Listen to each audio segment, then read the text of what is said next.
konuk ettiklerimiz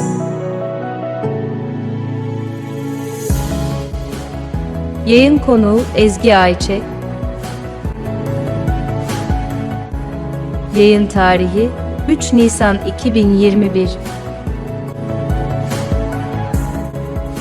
Program adı Dinle Kardeşim. Sunucu Mustafa Oğuz Mucurluoğlu.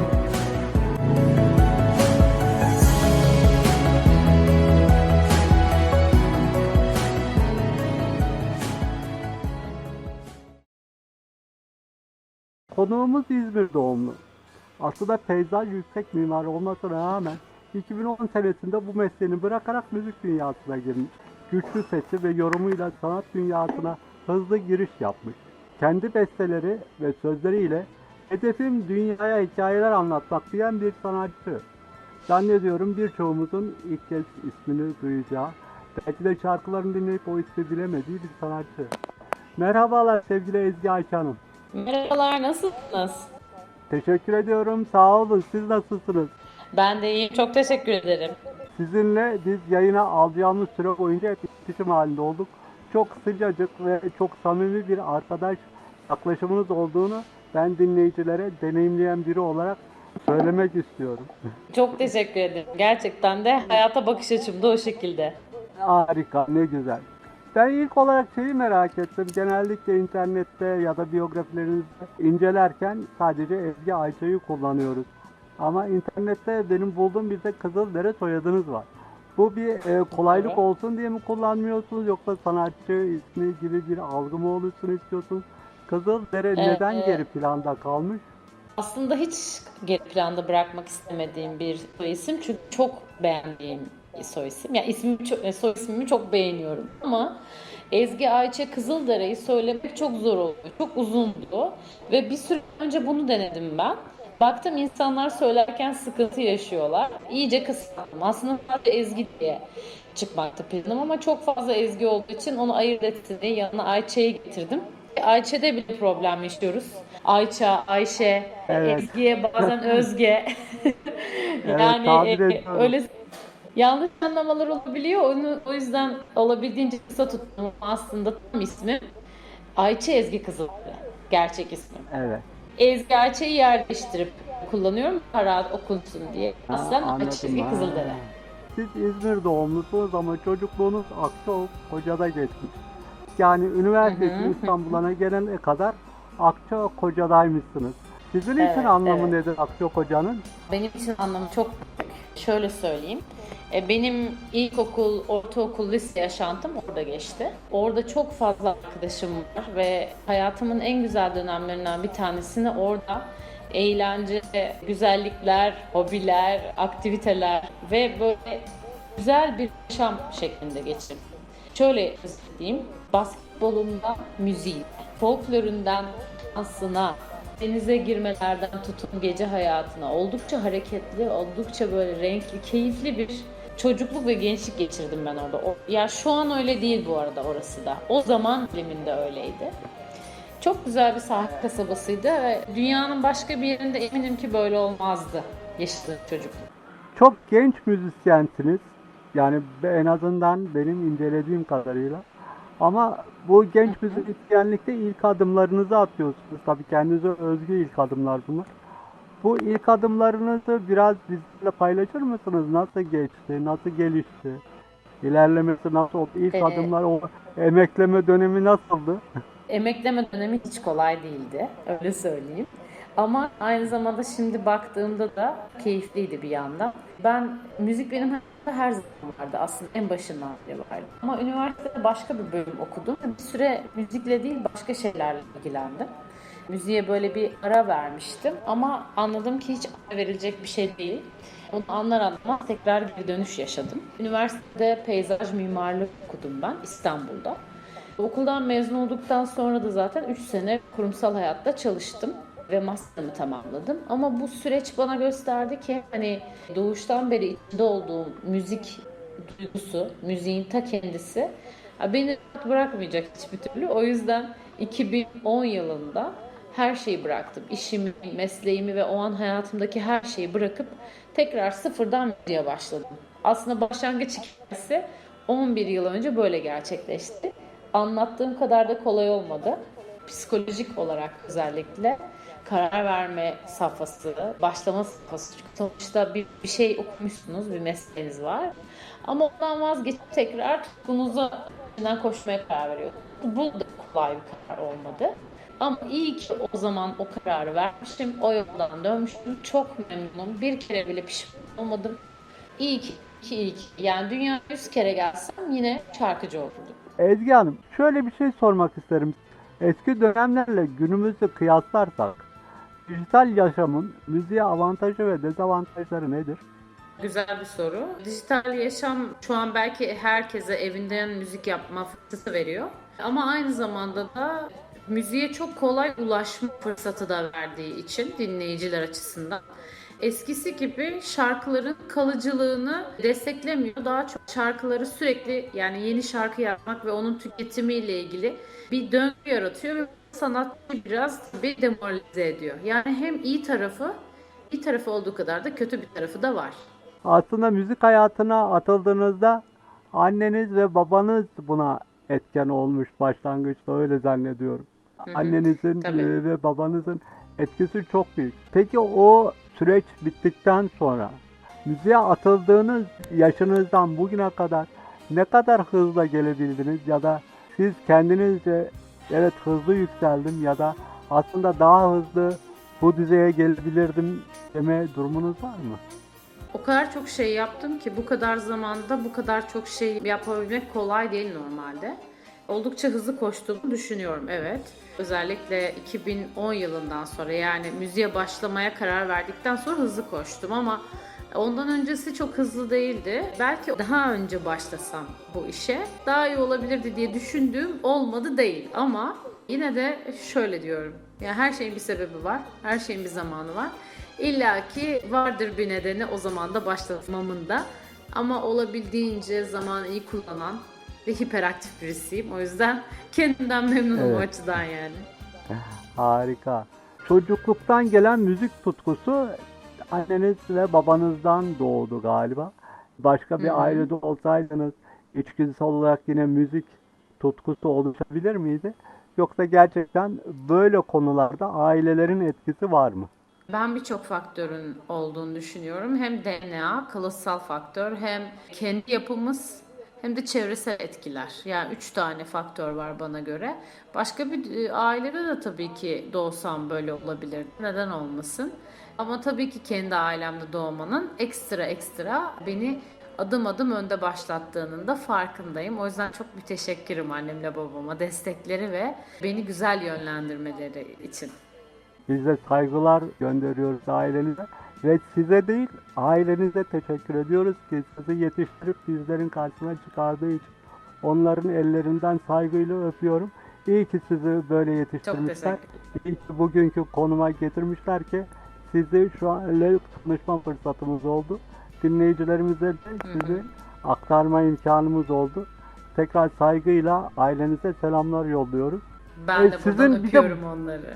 Ben Boğaziçi Caz Korosu'yla da birçok ülkede hatta 150 konser verdiğinizi de öğrendim. Bu konuda ne dersiniz? 150 konser hiç az değil, hem de yani 2010'dan önce. Yani sanırım 20'li yaşlarınızda falan o kadar konsere yetişmeyi nasıl başardınız? Çok yoğun zamanlardı. Yani kafamı kaldırmadan çalıştığım, sahneden sahneye koştuğum, inanılmaz yoğun günlerdi, öyle söyleyeyim size. Benim için çok mutlu olduğum, çok şey öğrendiğim, muhteşem zamanlardı. Her şeyin bir yaşı var hayatta. Bazı şeyleri yaşında yaşamak çok mühim. O benim müziğe girebileceğim, giriş yapabileceğim en kaliteli şekildi. Dünyayı gezerek 200'ün üzerinde sahne almak ve bir toplulukla bana çok şey öğretti. Çok müteşekkirim buradan bu şansı elde ettiğim için. Hem Caz Korosu'na da sevgilerimi sunuyorum hem de gerçekten Allah'a şükür ki güzel fırsatlar yakaladım hayatım boyunca. Boğaziçi Caz Korosu'yla çalışmak nasıl bir şey? Çok zevkli, çok zevkli, çok öğretici, eğlenceli. harika zamanlardı. Yani tarif etmek çok zor onu. Ancak o dönemin içinde yaşayıp da aynı havayı soluduğumuz arkadaşlar anlayabilir ne demek istediğimi. Birlikte müzik yaparak bir şeyleri öğrenmek ve keyif almak kadar güzel bir şey yok. Öyle söyleyeyim. Boğaziçi Caz Korosu'yla tanışmanızla birlikte bir caz dünyasıyla kesişmeniz oldu. Bu konuda ne söyleyebilirsiniz? Caz dünyasından çok fazla hem caz şarkıcısı hem caz enstrümanistiyle tanıştım. Caz müziğini zaten evvelden de ben dinliyordum. Çok küçük yaşlarımdan beri. Hatta bu kendi müziğime de biraz yansıdı. Sahnede pop söylerken caz formatta, caz eserlerini de pop formatta söylediğim programlar yaptım. Bana çok büyük katkısı oldu diyebilirim o dünyayla tanışmanın, müzikal açıdan. Ezgi Hanım, siz tabii çalışmalarınızda çok ünlü kişilerle de, daha doğrusu onların el birliği olarak çalıştığınız kişiler var. Ajda Pekkan, Behzat Gerçeker, Sertab Erener ve Nil Kara İbrahimgil gibi. Bu tür isimlerle çalışmak zor mu? Zor değil, kesinlikle zor değil. Sadece disiplin, prensip, çalışkanlık gibi özellikleriniz ya olmalı ya da bu özellikleri iyi uygulamalısınız. Onlardan alabileceklerinizi almak çok önemli. Yani büyük sanatçılarla çalışmak, onlardan alabileceklerimizi almak, bir şeyler öğrenmek onların tecrübelerinden çok önemli. Birisiyle daha çalışmışsınız. Yıldız Tilbe ile ayrıca çalışmak eğlenceli mi? Yani Yıldız Tilbe'yi başlı başına anlatmaya kalksanız. Yani Yıldız Tilbe çok orijinal bir insan. Çok orijinal birisi. Kesinlikle özel bir sanatçı. Onunla çalışmak benim için çok zevkliydi. Bir Sevgililer Günü şarkısında ve klibinde, kayıtlarında çalışmıştık. Kesinlikle bence bir ozan o. Çok özel bir kadın. Sizin ilk söz ve müzik başarınız 2018'de Yarım Sevda ile başlıyor. Bu Yarım Sevda için bizlerle ne paylaşmak istersiniz?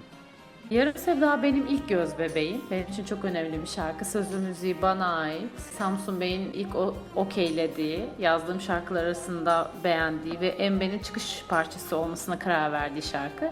İlk şarkım ve İspanya'da klibini çektiğimiz bir şarkı. Benim için ilk proje için hani klibi yurt dışında çekmek de çok özel bir anıydı. Aranjesini Fabio Taşel yaptı. Klibini Hasan Kuyucu çekti.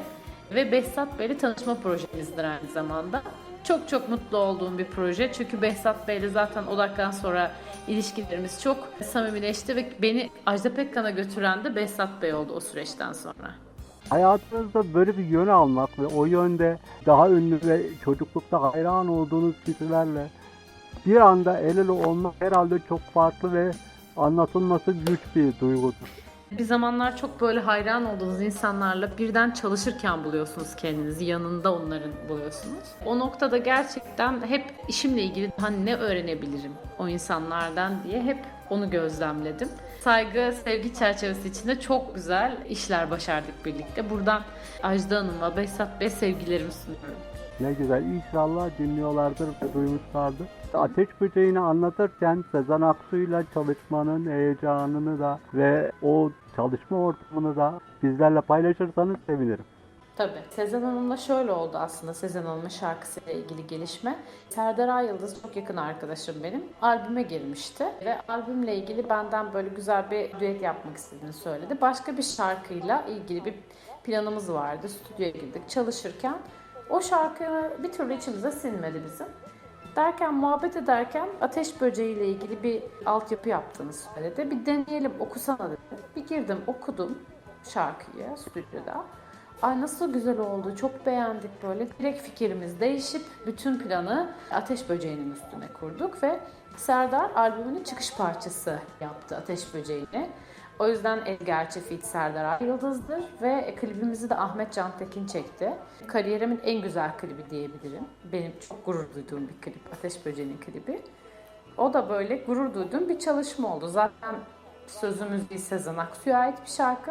4-5 yıl önce de oğlu Mithat Can Özer seslendirmişti. Pop versiyonunu akustik olarak. Biz de bunu pop trap şeklinde yaptık. Derin Yemin demiştiniz. Ondan sonra da gelen tam 2020 yılında artık sizin adınızın ön plana çıktı. Derin Yemin. Aynen öyle. Onun da hikayesi şöyle. Yarım Sevda, Ateş Böceği ve Derin Yemin. Üçünün de arasında zaten bir yıl var böyle denk gelmiş bir şekilde. Her yıl bir proje çıkardım mutlaka. Derin Yemin'i geçen sene Şubat ayında yazmıştım. Mart ayında da hemen çıkması gibi bir plan vardı ama pandemi patlayınca yaza aksamış oldu. Yaza doğru ertelendi. Ağustos gibi klibini çekip aranjesini yapıp işte yaklaşık bir Kasım gibi de şarkıyı çıkarttık. Bu şarkının sözü müziği bana ait. Derin Yemin'in. Klibi de İstanbul'un en tarihi böyle dokusunun en güzel olduğu mekanlarda çekildi. Çok istiyordum zaten orada bir klibimin olmasını. Bu da böyle pandeminin bize verdiği doğallıkta, organiklikte bir proje olmuş oldu. Şimdi Ezgi Hanım, derin yerimizde yola çıkarak ben şöyle bir soru hazırlamışım size. Yemin etmek ve hele ki derinden bunu yapmanın riski var mıdır? Her şeyin riski var ama yeminler de edilir, yeminlerden de dönülür. Aşk için bunların hepsi mümkündür. Ama hani şarkılar özellikle dinleyiciler için ifade şeklidir bilirsiniz. Ya aşık oluruz, şarkılara sarılırız. Canımız sıkılır, şarkılara sarılırız. Bu yüzden hani bu derin yemin de bende böyle bir izlenim yarattı. Yani derin yemin etmenin duygusal gücünü gösterirken aslında bir anlamda da çok büyük bir sorumluluk altına girmek gibi geldi bana. O yüzden yemin etmek ve hele ki derinden bunu yapabilmek yani kolay mı? Kolay bir şey değil, kesinlikle kolay bir şey değil. Seven, Evet. sağlam seven bir kalbin edebileceği bir şey derin yemin. Ezgi Hanım, başta da konuştuk aslında siz peyzaj yüksek mimarısınız. Bu peyzaj yüksek mimarlığı da yani peyzaj mimarlığı da aslında bir nevi halka hizmet. Yani orada da etrafı düzenlemek, insanların yaşam alanlarını kolaylaştırmak ya da daha keyif alacakları bir ortam yaratmak gibi bir çalışma görüyor. Aslında peyzaj mimarlığı ile müzik bir anlamda aynı kitleye hizmet değil midir? Tabii ikisi de sanat adı altında halka hizmet aslında. Koskoca bir ekiple çalışıyorsunuz. Hem kendi ekibiniz var hem de sanatçılarla birlikte çalıştığınız bir ortam var. Bu ekip kısmı. Ve tabii ki sizin artık kendi yolunuzu çizdiğiniz bir de solo tarafınız oluştu. Ekiple ya da solo şarkı söylemek arasındaki durum, duygu ve bakış açısıyla ilgili neler söyleyebilirsiniz? Tabii soloyu tercih ederim her zaman. Çünkü kendimi, şarkılarımı daha iyi ifade edebiliyorum solo olduğumda. Zaman zaman ama ekiplerle de yer aldım. Kariyerim boyunca çok da sanatçıyla, ekiple çalıştım. Ama tabii ki solo yer almak çok başka bir şey. Tam da o zaman solo dediğimiz anda madem solo da bambaşka bir şey bize bu solo üzerinden kendi sesinizle bir şarkı seslendirir misiniz? Koydum Evet, elimi Ezgi sol göğsüne, yeller esiyordu yerinde. Bu yüzden suskunmuş dilin, dualar hep kalpten gelir. Koydum elimi sol göğsüne, yeller esiyordu yerinde. Bu yüzden suskunmuş dilin, dualar hep kalpten gelir. Diyelim. Peki bu starlık üzerine neler söyleyebilirsiniz? Böyle bir hedef, böyle bir düşünce var mı? Tabii ki yaptığımız işin sonuçları oraya doğru giderse mutlu olurum. Ama hiçbir şey star olma hedefiyle yapılmamalı bence. Yani müzik star olma hedefiyle yapılmamalı. Müzik müzik için yapılmalı. Getirilerinden biri de starlık olursa tabii ki ne ala, ne güzel olur. Ben bir şey daha sorayım size. Her insanın, herkesin bir rengi vardır. Ama ben bunu şöyle çevirdim. Sanatçının kendi tarzındaki beste ve söz yazarlığına bağlı olarak renk nedir ya da sizin renginiz nedir? Bu kapsamda. Renk bence kişilik, karakterdir, hayal gücüdür. Kişinin hayalleridir, yapmak istedikleridir, kendine has dilidir, kalemidir. Tamamen kendine has hayata bakış açısı ve bunu anlatma şeklidir aslında. Bu noktada sizin renginiz nedir? Benim rengim duyguların üstünden geçen her şey. Çünkü benim şarkılarımda da yaptığım bütün işlerinde hep altyapısında samimiyet, duygu bunlar var. Bütün kurgu bunun üstüne. Yani ben samimiyetin içinde olmadığı hiçbir şeyden hoşlanmıyorum. O iç bana, o ürün bana geçmiyor. Duygu olmalı, Evet, gerçek bir hikaye olmalı içinde. Etkilendiğim bir nokta olmalı.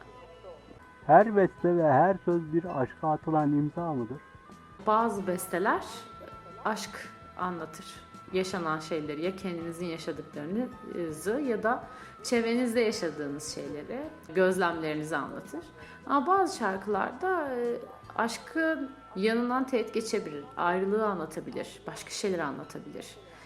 Yani çeşitli konularda şarkı yazılabilir. İlla aşkın üzerine yazılacak diye bir kaide yok aslında. Eserlerinizde beslenme süreciniz nasıl geçiyor? Filmi izleyerek, sinemayla aram çok iyidir. Bol bol film izlerim. Kitap okuyarak, arkadaşlarla vakit geçirerek, dışarıda gezerken bile insanların konuşmalarından etkilenerek. Yani benim her an telefonumda bir not defterim ve bir ajandam. Sürekli yazarım ve sürekli not ederim. İlginç bulduğum her şeyi toplarım. Ve aklıma gelen müzikleri sürekli kaydederim. Sonra o müziklerle sözleri birleştiririm. Bir de ben sizi araştırırken 19 Temmuz doğumlu ve Yengeç Burcu olduğunuzu da gördüm. Ve bu burcu birazcık okudum. Şimdi böyle biraz magazinsel gibi olacak ama Yengeç Burcu'nun tüm özelliklerini taşıyor musunuz? Sanki hani sizinle sohbet edip böyle uzun uzadıya tanışıklığımız olmamasına rağmen en azından şarkılardan ve sizinle radyo için görüştüğümüz dönemde evet bir kısım özellikleri hissettim. Siz kendi burcunuz için neler söyleyeceksiniz? Ya o duyguyu veren burcunuz mu acaba? Kesinlikle duyguyu veren burcum. Yengeçin özelliklerini de bayağı bir taşıyorum. Yani bütün o duygusallığını, o derinliğini, hayal gücünü, bütün özelliklerini taşıyor olabilirim. Hatta yükselenimin de yengeç olduğunu düşünüyorum. Gerçi ikizlerle yengeç arası gidip geliyor ama yükselenime hala karar verebilmiş değiller. Ama yani tam bir yengeçim diyebilirim. Burada da Yengeç Burcu arkadaşlar sizinle aynı burçta olmanın heyecanını bir an hissetmişlerdir öyle zannediyorum. Seslendirilmiş şarkılarda kadın olmak üzerine neler söyleyebilirsiniz? Kadın şarkıları açısından mı yoksa? Seslendirilmiş şarkılar. Yani tabii şarkıların içinde yaşayan kadınlar. Tabii siz bunu istediğiniz gibi değerlendirebilirsiniz. Kadın olmaktan yola çıkıp şarkıcı özelliğinizle ya da şarkılarda kadının anlattığı besteler üzerinden. Şarkı yazımında kadın olmak bence avantajlı çünkü kadınlar duygularını çok iyi dile getirebiliyorlar. O yüzden bu bir avantaj. Kendim için şarkı yazıyor olmam bir avantaj çünkü şarkıcı olduğum için aynı zamanda. Kendime göre birazcık da şarkı yazıyorum. Kendi duygularımı anlatan. Yani kadınların erkeklere nazaran şarkı yazarlığında da, şarkıcılıkta da daha avantajlı olduklarını düşünüyorum. Şimdi asıl zannedersem en çok da bunun üzerine konuşmak gerekir. Siz İzmir doğumlusunuz ve İzmir Atatürk'le bağdaşlı bir şehir. Atatürk deyince ilk akla gelen şehirlerden biri İzmir. Onun marşıyla İzmir'in dağlarında şarkısıyla biliyorum. Bu iki kelimeyi diyeyim, iki ismi, Atatürk ismi ve şehir olarak İzmir ismini söylesem, bunlar üzerinde neler söyleyebilirsiniz? Yani ben de bir İzmirliyim ve bir Atatürk sevdalısıyım ben de tabii, her İzmirli gibi. İzmir ve Atatürk hakikaten inanılmaz bir tamlama gibi adeta. Özellikle İzmir Marşı da son zamanlarda, belki son 10 yıldır daha da çok çalınan, söylenen marşlardan bir tanesi. Bu iki kavramın birbirine tabii ki de çok yakıştığını da düşünüyorum ama bence Atatürk aynı zamanda sadece İzmir'e değil, bütün Türkiye'ye, bütün dünyaya vizyon olarak, idea olarak çok yakışan bir yönetici, bir önder, lider öyle söyleyeyim. Dünyanın başına gelmiş veya gelebilecek en güzel olaylardan bir tanesi. Bir İzmirli olarak da değerini oldukça bildiğimiz bir olgu diyeyim yani artık o kadar yüce bir kavram. Her Türk için, her Türkiye'li için, Türkiye sınırlarında yaşayan ve Atatürk'ü bilen biri için ne kadar gurur duyduğumuzu, onur duyduğumuzu elbette her birimiz ayrı yüreklerinde hissediyoruz ama bazen de bulunduğu şehirlerdeki insanlar bunu daha derinden, daha anlatılması güç bir biçimde daha büyük bir sorumluluk gibi yaklaşımlarla çok daha özel kılıyorlar. Bu anlamda Atatürk'ü sevmemek ya da Atatürk'ü bir şekilde yaptıklarını öğrenmemek, çünkü gençlerimiz bu konularda birazcık geri plandadır. İşte belki de dijital ortamın bizden aldığı durumlardan biri de budur. Eskiden kitaplarımız vardı, kitaplarımızı okurduk.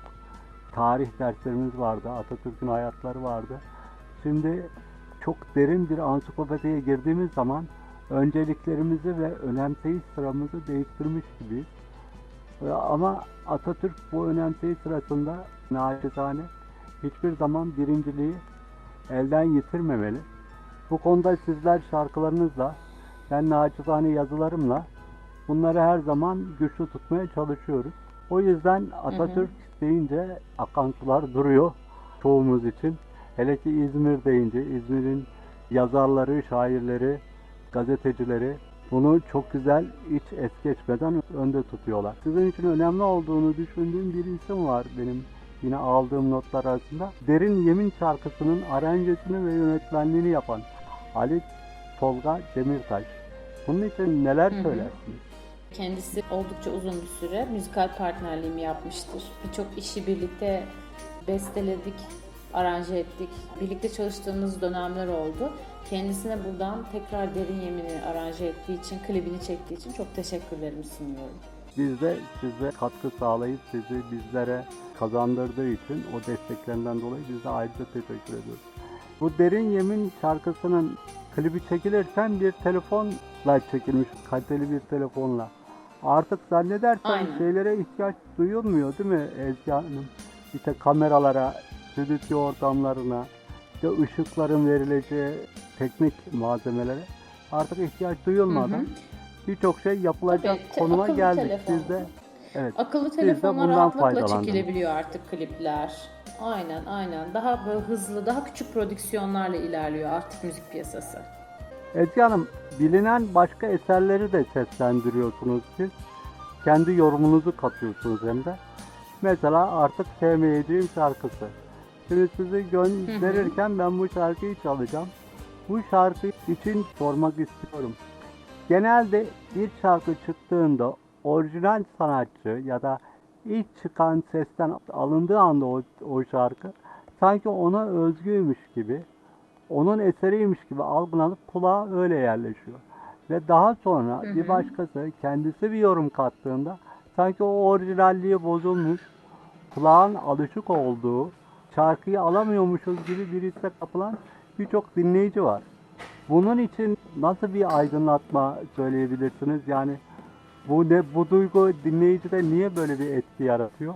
Yani çünkü ilk duyduğunuz esere kulağınız alışıyor. İlk yorumlama biçimine alışıyor. Sonra onu arıyorsunuz aslında. Ama bir başkası gelip o eseri bambaşka bir şekilde yorumladığında da bu sefer onu, eğer güzel bir, başarılı bir yorumsa onu seviyorsunuz. Kulağınız ona alışıyor. Tamamen onunla ilgili aslında bu ikilem. Son olarak da Radyo Senkron'a özel geleceğe dair hedeflerinizden bizlere ipucu verir misiniz?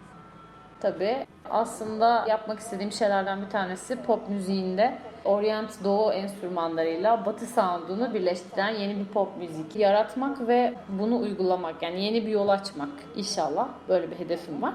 İnşallah gerçekleştirebilirim bunu. Ben size çok teşekkür etmek istiyorum. Özellikle menajerlik şirketim Pasyon Turkaya ve Sinan Bey'e sizinle beni bir araya getirdiği için. Size de tekrar beni yayına aldığınız için çok teşekkür ediyorum. Buradan Biz bütün çok mutlu dinleyicilere olduk. sevgilerimi göndermek istiyorum. Ben de çok mutlu oldum. Teşekkürler. İnşallah bir İyi ki sonraki bizimleydiniz. şarkıda tekrar bir araya geliriz. Tabii ki takipçiniziz bundan sonra. Muhtemelen bizim dinleyiciler de sizi tanıdığı için mutlu olacaklardır ve sizi takibe alacaklardır. O yüzden yeni şeyler olduğunda tekrar sizi arayıp bu konuda tekrar yayına davet ederiz. Tamam, çok Canım, teşekkür katıldığınız ederim. için Çok sağ olun. teşekkür ediyoruz. Kendinize iyi bakın.